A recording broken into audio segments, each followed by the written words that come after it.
জুলাই গণ অভ্যুত্থান আগামীর বাংলাদেশে গণতন্ত্র প্রতিষ্ঠা ও দেশকে সমৃদ্ধ করার চেতনা হিসেবে কাজ করবে।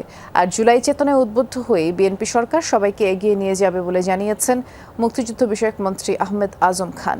ভোরে রায়েরবাজার গণকবরস্থানে জুলাই শহীদ দিবস উপলক্ষে শহীদদের গণকবরে পুষ্পস্তবক অর্পণ শেষে তিনি এসব কথা জানান। বলেন, 16 জুলাই শহীদ আবু সাঈদ ও শহীদ ওয়াসিমের আত্মত্যাগের মাধ্যমে সকলের অংশগ্রহণে জুলাই সফল হয়েছে, দূর হয়েছে ফ্যাসিবাদ। বলেন, আজকের দিনকে তাই জাতি যুগ যুগ ধরে স্মরণ করবে। মন্ত্রী এ সময় প্রতিশ্রুতি দেন, দেশের সকল শ্রেণী পেশার মানুষ নিয়ে জুলাইয়ের চেতনায় এগিয়ে যাবে সরকার।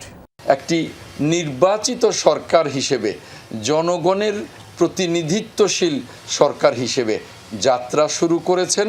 ইনশাল্লাহ আমরা বাংলাদেশের মানুষকে সাথে নিয়ে আমরা জুলাই গণ অভ্যুত্থানের চেতনায়, এই 16 জুলাইয়ের চেতনায় আমরা এগিয়ে যাব।